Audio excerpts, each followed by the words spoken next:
So a few months ago, my wife found her childhood VCR and brought it home. Since then, we've been rediscovering and collecting classic VHS movies. Here are some of my favorites that we started with.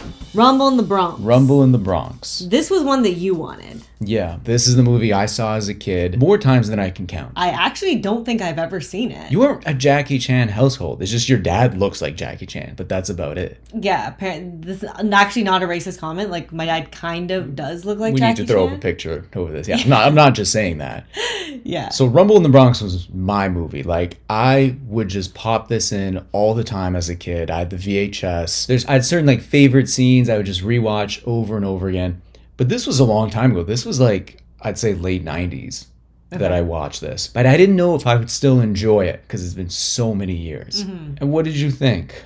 Well, I didn't know it was dubbed. That's New York for you. You'll get used to it. That's the first thing I realized that I did not even remember from when I was a kid. Yeah, I mean, like, Jackie Chan does do his own voice. Mm-hmm. Dubbing of his uncle is weird as hell. I have pictures of everyone here, the whole family. Mm-hmm. It's gotta be a white person doing an Asian of course. accent. That was allowed back Jackie! Hey, Jackie! That was the standard back then, the way a white guy voiced Apu in The Simpsons. Like, no one batted an eye in 1992. Because the thing is, the actors didn't speak good enough English. Right. For them to do English lines. So they just, I guess, just talked at each other in Cantonese. Mm-hmm. It was just the standard at that time. I don't know, maybe you also had, like, not you specifically, but like maybe as a kid you have less emotional intelligence to even realize that it's dubbed, you know? They sound a little funny, but I don't know. And then Jackie Chan just kicks a guy into a fridge and a chair. Right. Like, that's what I was watching the movie for. It's Jackie Chan just beating dudes up nonstop. And the whole time he's fighting them, he's always yelling like, I don't want no trouble. I don't want any trouble. As he's like kicking them in the chest and like swinging a ladder around. And he's just like the most humble, violent man in New York. Skilled martial artist. But the action scenes, at least for me, still feel really good. I know because you've never seen it, maybe to you it doesn't feel that exciting. No, it was good, but I think like I also just in general am not a big fan of like pure action movies, which this is what this is. I thought the action parts were cool because like it does keep escalating. Like it wasn't a huge budget movie, but there's a whole finale with like a hovercraft going through the middle of the city. Like it gets kind of zany. It was more the nostalgia vibes. Like this isn't Shawshank Redemption. It's just Jackie Chan just jumping over fences and throwing himself into cars. It is a crazy display of his skills and his talent. Yeah, that's him in his prime. And because you told me, I didn't know about the scene where he broke his ankle.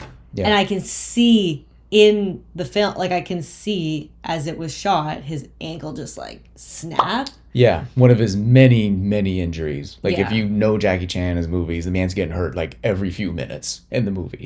He's breaking something, he'd like cave in his skull, and then the next movie he's back like nothing happened. Like this man's insane.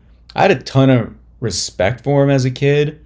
I read his like autobiography. Like I just loved him as a kid. Like I thought the movies were so exciting. Like the fighting was so unique. It was very fluid and dynamic. Like the way he just flows, you see just like how elegant he is.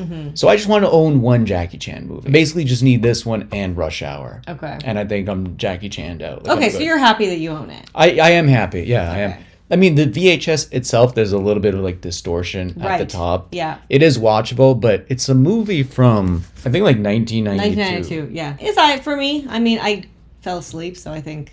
You did. You watched it in two parts. I woke up at the hovercraft part, and you kind of just, like asked you what's going on. You're kind of just like, just don't worry about it. Don't worry about it. There were too much has happened. And diamonds, and I love that throughout the movie, Jackie Chan is just like lecturing people morally, like he's people's dad. You are all garbage.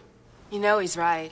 Throughout the movie, he's just like a wholesome, aggressive Asian dad. He's just like, don't hang out with those people. That's a bad crowd. Like, go spend time with your brother. And like, don't hang around with those guys.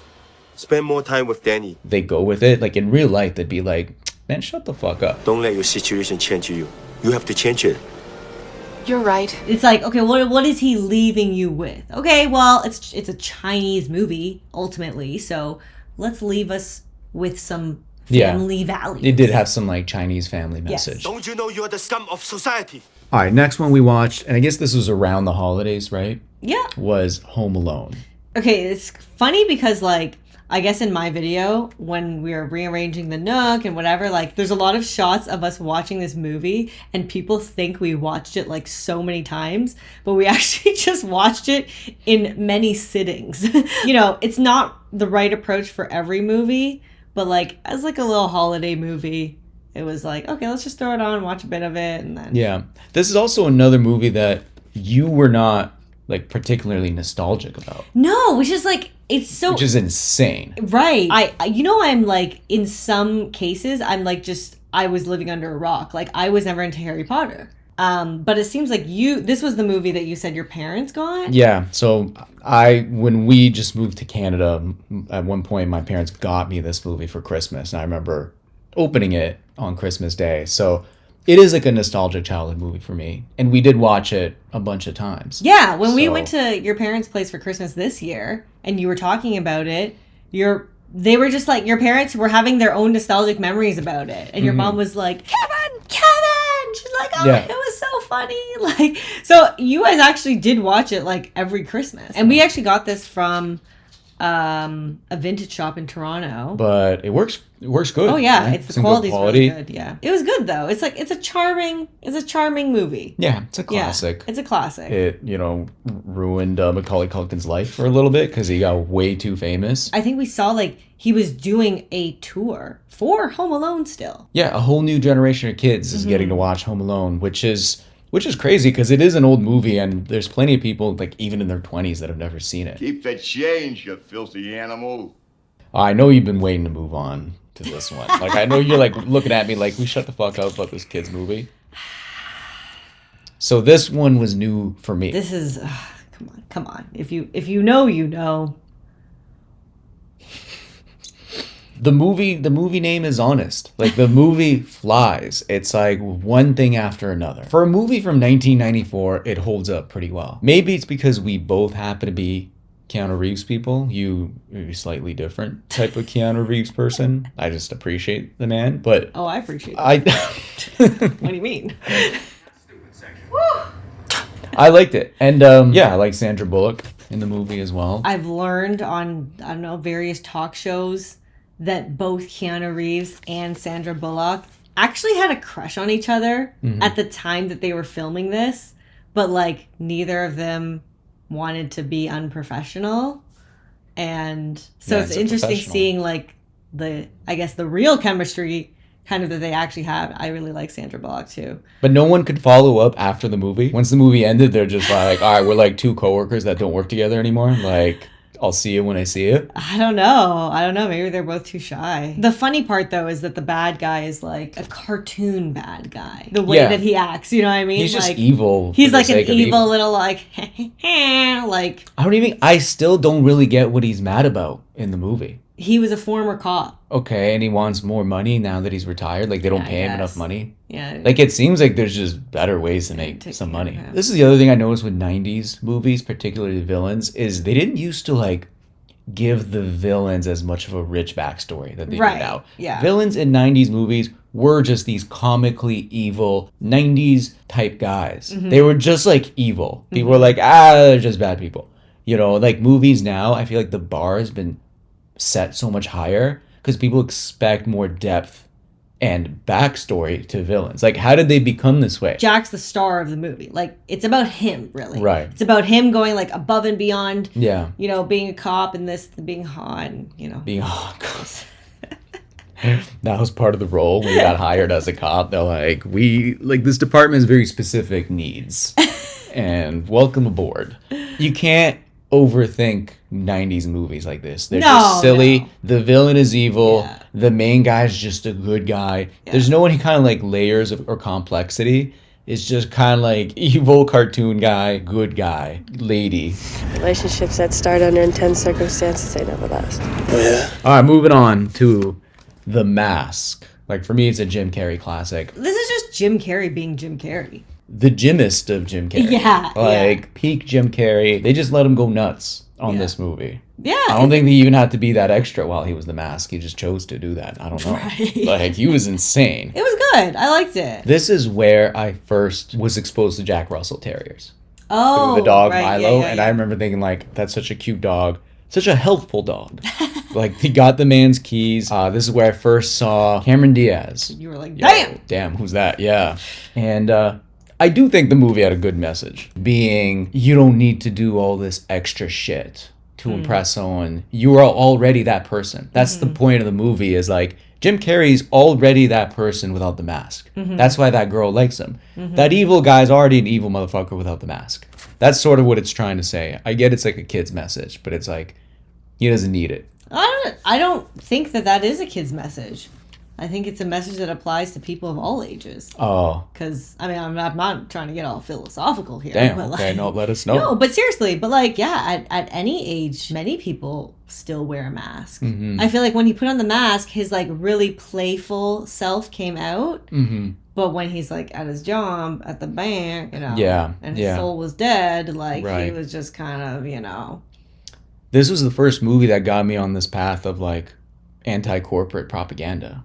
Because I was like, damn, every one of these characters in these movies, the pattern is when they work a corporate job, they're like fucking depressed. Like, even as a kid, I'm like, this guy's sad, and this guy in Fight Club is sad, and this guy in Office Space is sad. I'm like, all these 90s office guys are sad, and that, I think, seeped into me even at that age, and I'm like, fuck corporate jobs. Because you need literally a magical mask to escape it, to feel like yourself. There's a lot of like meta messages in this, I think. It's the guy inside the mask. It's you, all along. Okay, the final movie we watched, Terminator. I've never even seen this one. You didn't see the original Terminator? I've never seen it until we watched That's it. That's insane. Like, this is a classic. Like, this, I saw this when I was a kid at my grandma's house. And she was like, listen, you're here. Rules don't apply here. You're not in the real world. I don't know where your parents are. Here's RoboCop. Here is a man running for his life in Running Man. I remember being scared of these movies, but they were so cool. Because, like, if you see this as a kid, this is a scary movie. It is. If you're a 6-year-old and you watch Terminator for the first time, you are scared of machines forever. And also, this is from 1984. This isn't even a 90s movie. So for 1984, this was like a groundbreaking movie. Like, this launched James Cameron's career. It's crazy. The special effects are crazy. There's like that one scene where he's like messing with his eye. Yeah, the prosthetics. And it turns into, obviously not. There's one part where the special effects are not crazy that I'll show, is when he's like, his human skin melted off and he's just a machine.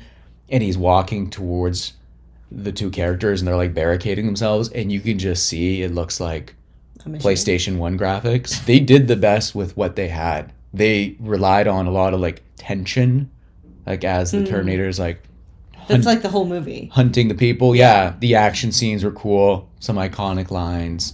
I'll be back.